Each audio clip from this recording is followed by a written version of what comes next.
Kisah pilu seorang TKW Indonesia di tanah Arab. Demi keluarga, ia rela berkorban. Namun takdir membawanya pada godaan yang menghancurkan hidupnya. Dari air mata kesepian, cinta terlarang dengan sang majikan, hingga kepulangan penuh luka. Sebuah cerita nyata yang menggugah hati, mengingatkan kita bahwa di balik gemerlap mimpi bekerja di luar negeri, tersimpan derita, pengorbanan, dan ujian iman yang begitu berat. Sebelum lanjut ke videonya, jangan lupa like, komen, dan subscribe channel ini. Tonton sampai selesai, karena ada kejutan di akhir video. Salam sehat untuk kita semua. Semoga penonton diberi kesehatan dan rezeki yang melimpah. Ketik amin di kolom komentar ya. Malam itu, desa kecil di ujung Jawa seperti terbungkus sunyi. Lampu-lampu minyak masih menyala di beberapa rumah kayu, sementara suara jangkrik seakan tak pernah berhenti meramaikan malam. Di sebuah rumah sederhana, seorang gadis bernama Siti duduk bersandar di pintu kayu yang sudah mulai rapuh dimakan usia. Pandangannya kosong, menatap jalan tanah yang basah oleh sisa hujan sore. Di pangkuannya, ada secari kertas kusut, surat kontrak kerja dari sebuah agen tenaga kerja. Tangannya gemetar saat membolak-balik lembaran itu, seakan setiap huruf di atas kertas adalah sebuah keputusan yang akan mengubah jalan hidupnya. 1 tahun, hanya 1 tahun. Setelah itu aku bisa pulang, membawa rezeki untuk ibu dan adik-adik. Bisiknya pelan, seolah meyakinkan dirinya sendiri. Kehidupan Siti bukanlah pilihan yang mudah. Sejak ayahnya meninggal 5 tahun lalu, keluarganya bergantung pada penghasilan ibunya yang menjual kue di pasar desa. Sementara adiknya masih sekolah, seringkali kekurangan uang saku. Kadang mereka harus berhutang ke warung tetangga untuk sekadar membeli beras.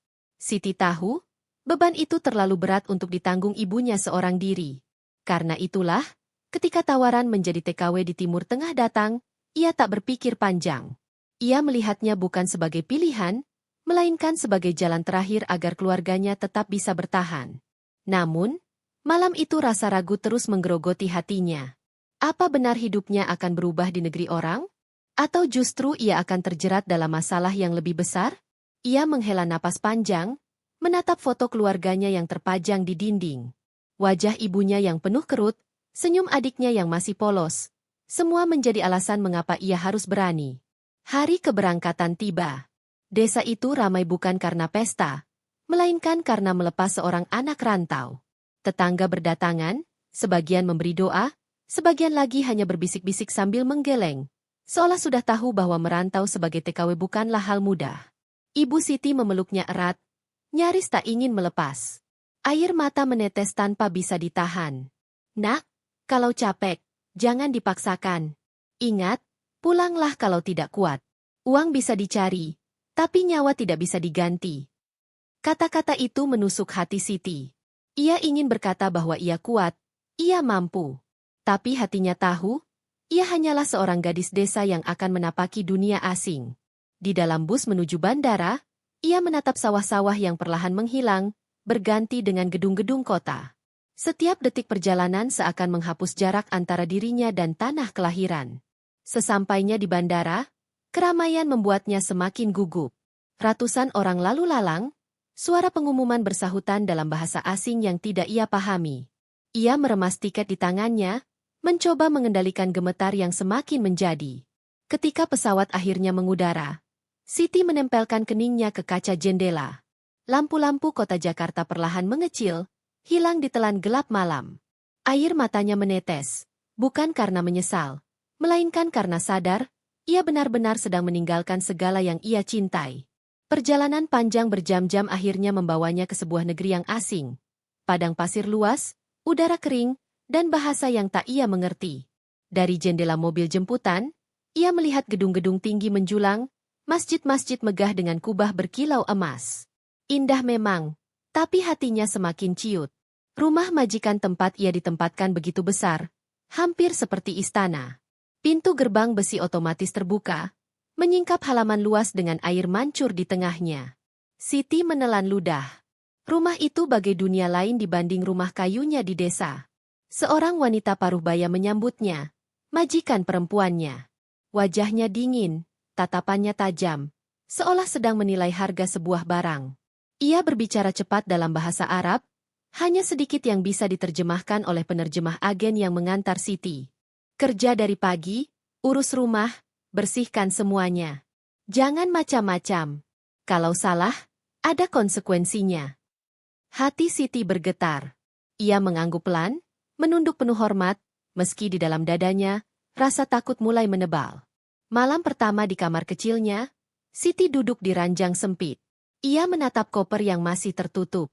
Kamar itu dingin, temboknya putih pucat, jendelanya terkunci rapat.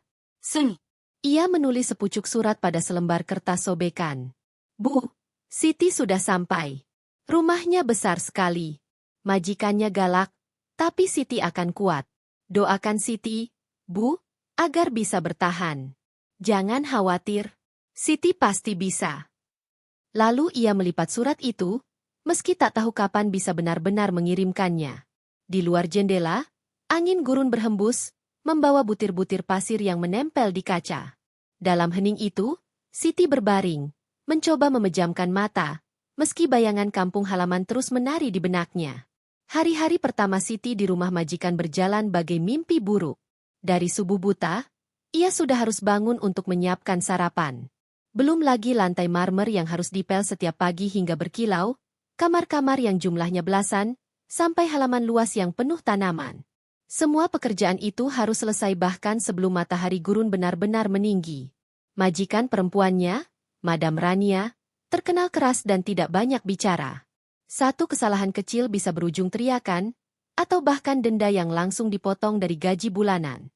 Pernah suatu kali, karena terlalu lelah, Siti lupa menutup rapat pintu dapur. Seekor kucing masuk dan menjatuhkan piring kaca. Suara pecahan itu membuat Madam Rania datang dengan wajah merah padam. Bodoh! Kau pikir siapa yang harus mengganti ini? Bentakan itu membuat Siti gemetar. Ia hanya bisa menunduk. Air matanya jatuh begitu saja. Di malam itu, ia menuliskan lagi sebuah catatan kecil di buku hariannya.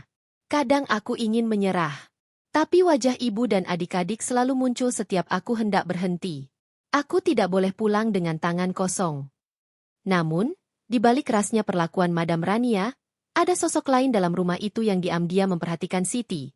Tuan Karim, sang majikan laki-laki. Berbeda dengan istrinya, Tuan Karim jarang marah. Ia seorang pria paruh baya, berwibawa, dan cenderung pendiam. Awalnya, Siti menganggap kehadirannya tidak lebih dari bayangan yang lewat di lorong-lorong rumah besar itu. Namun, lambat laun ia menyadari bahwa tatapan Tuan Karim sering jatuh padanya, terutama saat ia sedang sibuk bekerja. Sore itu, ketika Madam Rania pergi menghadiri acara bersama teman-temannya, rumah menjadi lengang. Siti sedang membersihkan ruang tamu, mengelap meja kayu besar yang mengkilap, ketika tiba-tiba suara berat menyapanya. Kau sudah lama bekerja di sini. Siti terperanjat. Tuan Karim berdiri di ambang pintu, mengenakan jubah putih bersih, dengan sorot mata yang sulit ditebak. Ia menunduk sopan. Baru 2 minggu, Tuan. Laki-laki itu mengangguk, lalu duduk di sofa. Tatapannya masih menelusuri setiap gerak-gerik Siti, membuat jantung gadis itu berdegup kencang. Ada sesuatu di balik sorot mata itu, campuran rasa ingin tahu, dan entah apa lagi yang sulit ia pahami. Sejak hari itu, Siti mulai merasakan perubahan. Setiap kali Madam Rania tidak ada di rumah, Tuan Karim kerap mencari-cari alasan untuk berbicara dengannya. Kadang hanya menanyakan makanan yang dimasak, kadang sekadar menanyakan dari desa mana ia berasal. Awalnya, Siti merasa canggung. Tapi lama-kelamaan, obrolan-obrolan itu seperti oase di tengah gurun. Di rumah yang penuh tekanan, kehadiran Tuan Karim bagai sedikit udara segar yang memberinya ruang bernapas. Namun, tidak semua tatapan yang ia terima penuh kenyamanan. Ada kalanya, Siti merasa ada sesuatu yang janggal. Tatapan yang terlalu lama, senyum yang terlalu dalam. Suatu malam, ketika ia sedang membereskan dapur, Tuan Karim masuk tanpa suara. Jarak mereka terlalu dekat, bahkan Siti bisa merasakan aroma parfum khas lelaki itu. Kau pasti lelah bekerja seharian, katanya lirih, hampir seperti bisikan. Siti tersentak, buru-buru mundur sambil menunduk. Saya sudah terbiasa, Tuan. Sejenak suasana menjadi hening. Lalu Tuan Karim tertawa kecil. Sebelum akhirnya beranjak pergi, meninggalkan Siti yang gemetar hebat. Malam itu, Siti tidak bisa tidur. Ia memeluk lutut di atas ranjang sempit. Pikirannya bercampur aduk.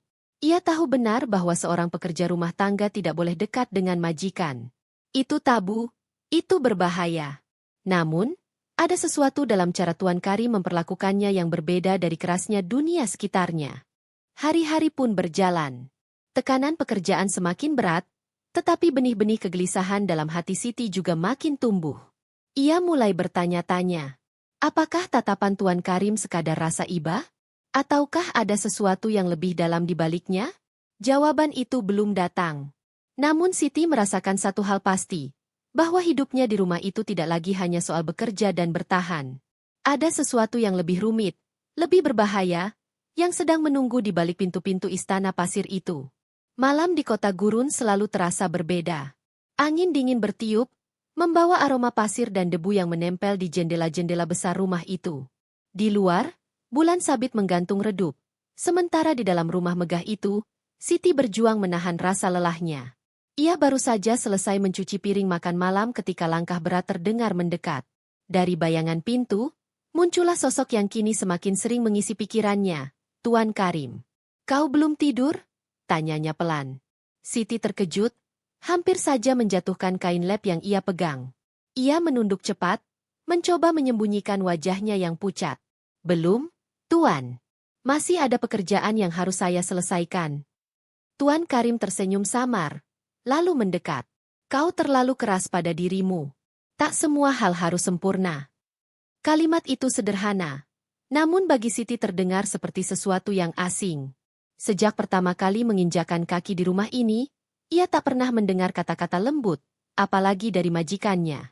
Hari-hari berikutnya, kedekatan itu semakin nyata.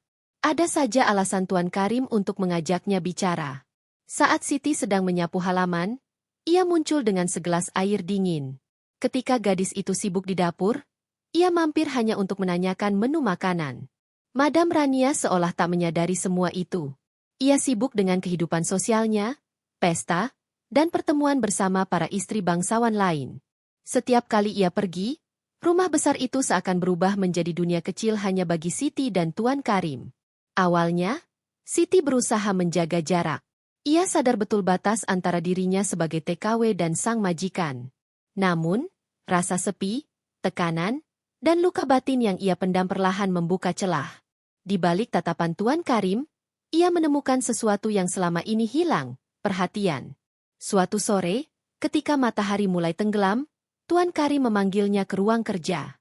Ruangan itu dipenuhi buku-buku tebal berbahasa Arab, meja kayu besar, dan aroma kopi yang kuat. Siti berdiri canggung di dekat pintu, jantungnya berdegup kencang. Jangan takut, kata Tuan Karim lembut. Aku hanya ingin kau membantuku menyusun beberapa dokumen. Ia mendekat, terlalu dekat.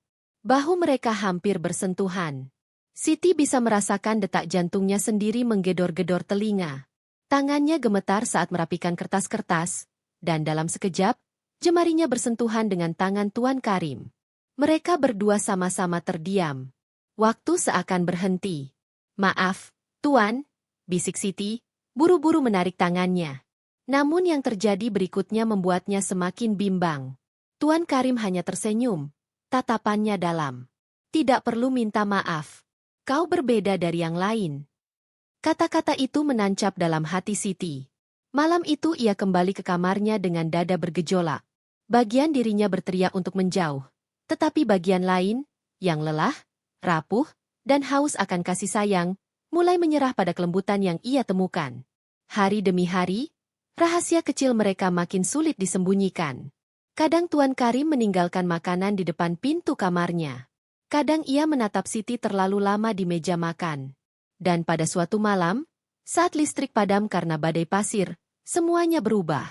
Rumah besar itu gelap gulita. Siti berusaha menyalakan lilin di dapur ketika tiba-tiba langkah kaki terdengar. Ia menoleh, dan menemukan Tuan Karim berdiri di sana, hanya diterangi cahaya temaram lilin. Kau takut gelap? Tanyanya. Siti menggeleng pelan, meski tubuhnya gemetar. Tidak, Tuan. Saya hanya tidak terbiasa. Tuan Karim mendekat, jarak mereka kini hanya sejengkal. Dalam remang cahaya, wajahnya terlihat lebih lembut, matanya memandang penuh makna. Kau tidak sendirian di sini, katanya lirih. Siti membeku. Waktu seakan melambat. Ia tahu ini salah, ia tahu batas itu tidak boleh dilewati. Namun detik itu juga, di antara gelap dan sunyi, ia merasakan sesuatu yang tak pernah ia bayangkan sebelumnya.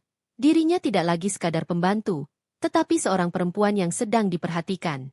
Malam itu, tirai rahasia mulai terbuka, dan langkah pertama menuju jurang yang dalam sudah ia tapaki. Sejak malam itu, setelah badai pasir memadamkan listrik dan lilin menjadi saksi, hubungan antara Siti dan Tuan Karim tak lagi sama. Ada sesuatu yang berubah, seperti benih kecil yang disiram diam-diam, lalu tumbuh menjadi pohon yang akarnya semakin dalam. Hari-hari berlalu dengan rasa cemas bercampur manis. Siti sering memarahi dirinya sendiri di kamar sempit itu. Ini salah. Aku datang ke sini untuk bekerja, bukan mencari masalah. Bagaimana jika Madam Rania tahu? Bagaimana jika semua orang mencibirku? Namun setiap kali ia mencoba menjauh, Tuan Karim selalu menemukan cara untuk menariknya kembali. Suatu sore, saat Madam Rania pergi ke pesta pernikahan keluarga bangsawan, rumah itu kembali terasa kosong. Siti sedang menyetrika pakaian ketika suara berat itu memanggil dari belakang. Siti. Ia menoleh kaget, dan di sana berdiri Tuan Karim dengan tatapan yang sulit dijelaskan. Ia tidak seperti majikan yang angkuh, melainkan seperti seorang pria yang haus akan kedekatan. Kau lelah sekali. Biarkan itu besok, katanya sambil mendekat. Siti menunduk, tangannya gemetar di atas setrika panas. Saya harus menyelesaikan tugas ini, Tuan. Namun sebelum ia sempat menolak lebih jauh, tangan Tuan Karim meraih jemarinya, menyingkirkan setrika ke samping. Detik itu juga, Siti merasa seluruh dunia berputar lebih cepat. Kau tak perlu memanggilku Tuan ketika kita berdua saja, bisiknya. Jantung Siti berdegup kencang. Ia ingin melangkah mundur, tetapi tubuhnya terpaku. Pandangan mereka bertemu, dan dalam sekejap, jarak yang selama ini dijaga runtuh oleh keberanian yang lahir dari kesepian. Malam itu menjadi malam yang tak akan pernah ia lupakan. Bukan lagi sekadar percakapan singkat, bukan hanya tatapan diam-diam, melainkan perasaan yang meluap, melewati batas yang seharusnya tidak pernah dilewati. Siti menangis setelahnya. Bukan karena dipaksa, bukan pula karena ia tidak menginginkannya, tetapi karena ia sadar betapa dalamnya ia telah masuk ke jurang yang berbahaya. Ya Allah, apa yang sudah aku lakukan? Bagaimana wajahku bisa kuhadapkan pada keluargaku di kampung? Namun ketika ia berusaha menjauh, Tuan Karim memeluknya, berkata dengan suara penuh keyakinan. Kau bukan sekadar pembantu di rumah ini. Kau bagian dari hidupku. Hari-hari selanjutnya berubah menjadi permainan rahasia. Mereka berkomunikasi lewat isyarat kecil. Selembar kertas yang ditinggalkan di meja dapur, tatapan panjang di ruang makan, atau sentuhan singkat saat tak ada yang melihat. Tetapi di balik itu semua, Siti hidup dalam ketakutan. Madam Rania bisa pulang kapan saja. Para pelayan lain bisa mencurigai. Bahkan tetangga pun mungkin merasakan sesuatu yang tak wajar. Setiap malam ia berdoa, berharap kekuatan untuk melepaskan diri. Namun semakin ia berusaha menolak, semakin kuat tarikan rasa itu. Cinta, atau mungkin hanya ilusi cinta, membuatnya buta. Suatu ketika, Siti mendengar percakapan telepon antara Madam Rania dan seorang temannya. Aku tahu Karim belakangan ini berbeda. Tapi dia pria, biarlah. Selama dia tidak mempermalukan namaku di depan orang-orang, aku tak peduli. Ucapan itu membuat tubuh Siti merinding. Jadi selama ini Madam Rania memang menyadari perubahan suaminya? Apakah ia juga mencurigai sesuatu? Malam itu, Siti sulit tidur. Ia memikirkan keluarganya di kampung, terutama ibunya yang menunggu uang kiriman. Bagaimana jika semua ini terbongkar? Bagaimana jika ia dipulangkan dalam keadaan tercoreng? Namun di balik ketakutan itu, ada bagian dalam dirinya yang tidak ingin melepaskan. Sebab untuk pertama kalinya dalam hidup, ia merasa diperhatikan, dicintai, dan dianggap ada. Hari-hari berikutnya hubungan mereka semakin dalam. Ada kalanya Tuan Kari memberinya hadiah kecil, sehelai syal sutra, sekotak kurma premium, atau buku doa dengan sampul kulit. Setiap kali menerima hadiah itu, Siti merasa campuran manis dan pahit. Manis karena merasa berharga, Pahit karena sadar semua itu dibangun di atas kebohongan. Dan puncaknya datang pada malam musim dingin, ketika hujan langka turun membasahi kota gurun itu. Di ruang kerja yang hangat, mereka duduk berdua. Hujan mengetuk kaca jendela, sementara lampu kuning temara menyinari wajah mereka. "Siti," ucap Tuan Karim pelan. "Jika suatu hari kau harus pergi, ketahuilah, aku tak akan pernah melupakanmu." Siti menatapnya lama, air mata mengalir di pipinya. Kata-kata itu indah, namun juga seperti pisau yang menusuk. Karena jauh di dalam hatinya, ia tahu, tak ada masa depan dari cinta ini. Yang ada hanya rahasia, kebohongan, dan rasa bersalah yang akan terus menghantuinya. Namun malam itu, ia memilih untuk menutup mata. Menyerahkan dirinya pada arus yang semakin deras. Meski ia tahu sungai itu mengalir menuju jurang. Hari-hari terasa seperti meniti tali di atas jurang. Setiap langkah Siti dipenuhi rasa was-was. Setiap tatapan orang terasa seperti mata yang mengintai. Namun cinta terlarang itu membuatnya tetap bertahan. Meski ia tahu ujung jalan adalah kehancuran. Pagi itu, Madam Rania kembali dari perjalanan singkat ke Dubai. Suasananya berbeda. Ada kecurigaan yang kentara dari cara ia menatap suaminya, juga pada Siti. Saat sarapan, Rania menanyakan hal-hal kecil dengan nada tajam. "Siti, mengapa gaun biru itu tidak ada di lemari?" Madam, sedang saya cuci." "Cuci? Bukankah baru kupakai sekali?" Nada curiga itu membuat Siti gelisah. Ia tahu Madam Rania adalah wanita yang sangat teliti, tidak mudah dibohongi.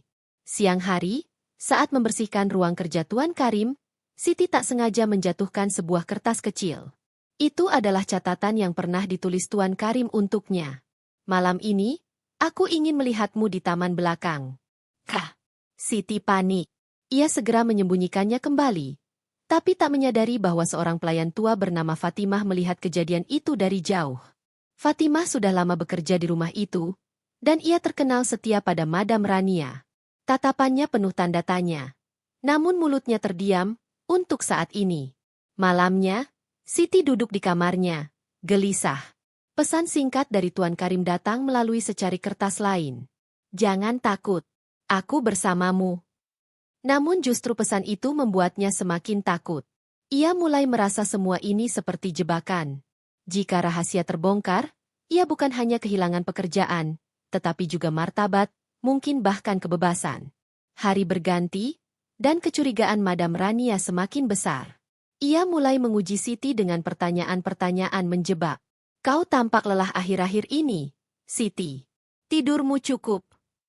"Ya, Madam." "Atau mungkin ada yang membuatmu sulit tidur? Seseorang, misalnya?" Siti tercekat.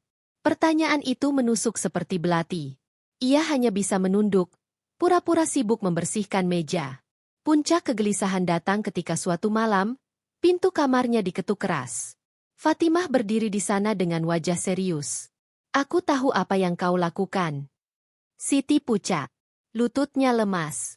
"Tenang," kata Fatimah. "Aku belum bilang pada Madam. Tapi hati-hati, Nak. Rahasia tidak selamanya bisa disembunyikan. Cepat atau lambat, semua akan terbongkar." Ucapan itu membuat Siti tak bisa tidur semalaman.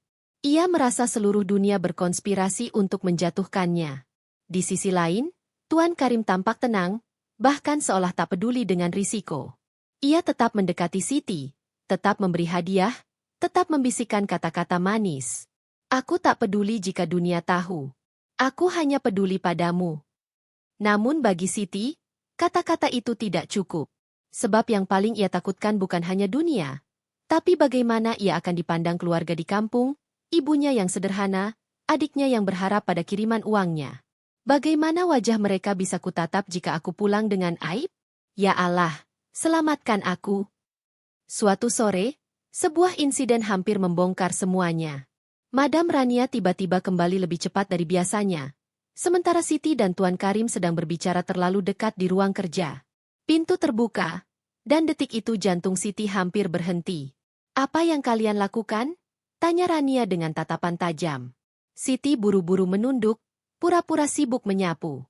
Tuan Karim dengan tenang menjawab, "Aku hanya menanyakan laporan pekerjaan padanya."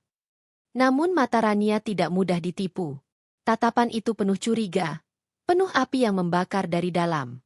Sejak hari itu, rumah besar itu tak lagi sama. Madam Rania semakin dingin, Fatimah semakin memperhatikan, dan Siti semakin terhimpit. Malam-malamnya dipenuhi doa dan tangisan.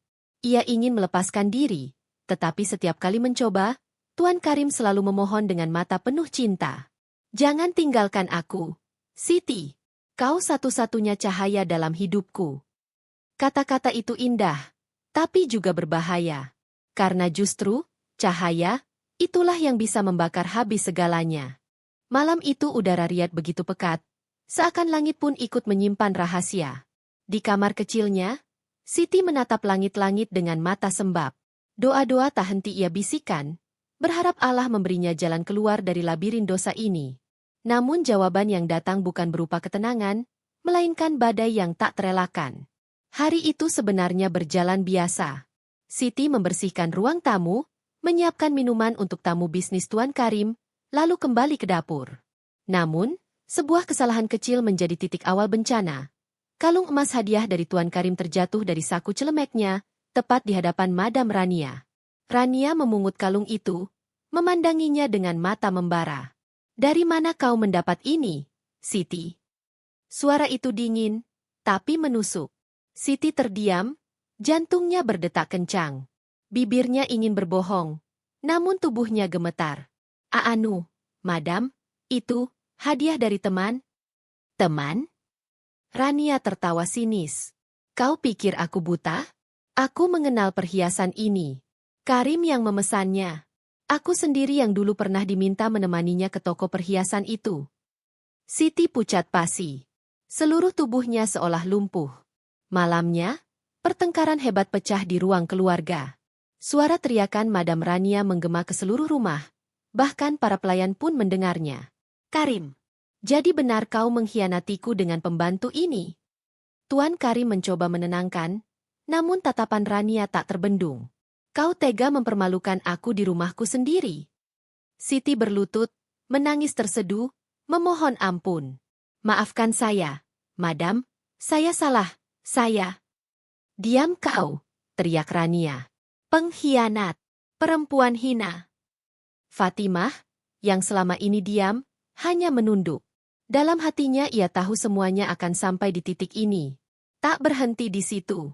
Rania yang marah meluap memanggil saudara laki-lakinya, seorang pria keras dan berpengaruh. Ia datang dengan wajah penuh amarah, memandang Siti seperti melihat noda yang harus dibersihkan. Perempuan ini telah mempermalukan keluarga kita, katanya lantang. Ia harus dihukum, atau kita semua akan jadi bahan tertawaan. Siti menangis histeris, tubuhnya gemetar. Ia merasa ajal begitu dekat. Namun di saat genting itu, Tuan Karim berdiri membela. Jangan sentuh dia. Aku mencintainya. Kalimat itu menghentak semua orang.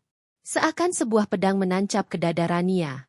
Wanita itu menutup mulutnya dengan tangan. Air matanya jatuh, bukan karena sedih semata, tapi karena marah bercampur kecewa. Kau mencintai dia?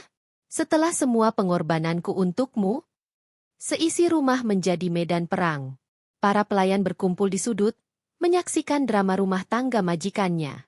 Siti hanya bisa menunduk, merasa menjadi sumber kehancuran. Rania akhirnya membuat keputusan dingin. Siti tidak boleh tinggal di rumah ini lagi. Malam ini juga dia harus pergi. Kalau tidak, aku akan menyeretnya ke polisi. Kata-kata itu seperti vonis mati. Siti tahu, jika ia sampai ditangkap, masa depannya akan hancur. Ia bisa saja dipenjara atau dideportasi dengan aib. Tuan Karim mencoba menahan.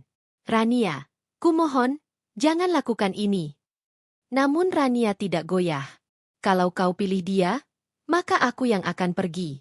Dan ingat, seluruh keluargamu akan tahu. Seluruh kota akan tahu. Kau siap menanggung malu itu. Ancaman itu nyata. Di masyarakat mereka, aib seperti ini bisa menghancurkan kehormatan, bahkan bisnis besar seperti milik Karim. Karim terdiam. Untuk pertama kalinya, pria itu tak bisa berkata-kata. Malam itu, Siti mengemasi barang-barangnya dengan tangan gemetar. Beberapa helai pakaian, foto ibunya di kampung, dan sedikit uang yang sempat ia simpan. Air matanya tak berhenti menetes. Di luar kamar, Tuan Karim berdiri, wajahnya pucat. Ia menggenggam tangan Siti erat-erat. Aku berjanji akan menjemputmu. Ini bukan akhir. Namun bagi Siti, janji itu terdengar rapuh. Tidak, Tuan. Ini memang akhir. Saya sudah terlalu jauh. Saya hanya ingin pulang. Saya ingin hidup saya kembali. Karim mencoba memeluknya, tapi Siti melepaskan diri. Dengan langkah tertatih, ia keluar dari rumah megah itu, diiringi tatapan penuh kebencian Madam Rania dan saudara laki-lakinya. Malam Riyadh begitu sunyi, hanya suara langkah Siti yang terdengar, seakan menjadi saksi kejatuhan seorang wanita yang hanya ingin mencari nafkah, tapi terjebak dalam cinta terlarang. Pesawat malam itu meluncur meninggalkan Riyadh. Dari jendela kecil, Siti memandang lampu-lampu kota yang semakin mengecil, hingga akhirnya tenggelam dalam gelapnya langit Arab. Dadanya sesak. Entah apa yang lebih berat, meninggalkan majikan yang pernah ia cintai, atau pulang membawa aib yang tak seorang pun tahu. Di kursi pesawat, ia meremas foto ibunya. Air matanya jatuh tanpa suara. Ampuni aku, Bu, ampuni aku, Tuhan, bisiknya lirih. Setiap detik terasa seperti penebusan dosa. Sesampainya di tanah air, Siti disambut hiruk-pikuk bandara. Namun suasana di dalam hatinya tetap sunyi. Ia berjalan pelan, menembus kerumunan, mencari wajah-wajah yang dirindukan. Dan di sana, ibunya sudah berdiri menunggu. Rambutnya sudah lebih memutih, tubuhnya tampak lebih rapuh. Namun senyum hangat itu masih sama seperti dulu. Siti, anakku. Pelukan itu pecah. Siti menangis di pelukan ibunya.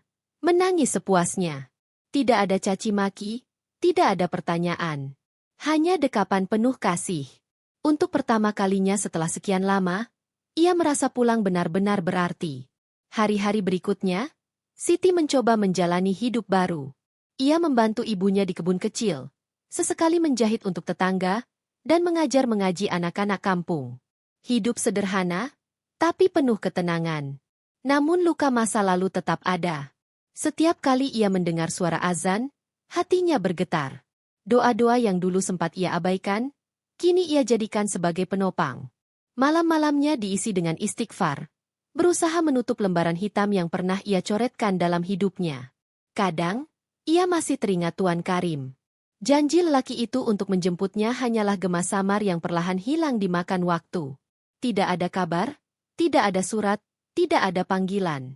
Seakan kisah itu hanya mimpi buruk yang akhirnya terkubur. Suatu sore, saat duduk di beranda rumahnya, Siti menatap anak-anak kecil berlari di sawah. Mereka tertawa bebas, tanpa beban, tanpa dosa. Siti tersenyum, meski air matanya menetes. Ia sadar, mungkin hidup tidak selalu memberi apa yang kita harapkan, tapi selalu memberi pelajaran. Ya Allah, bisiknya, jadikanlah kisahku ini peringatan bagi yang lain. Jangan biarkan ada yang jatuh ke lubang yang sama.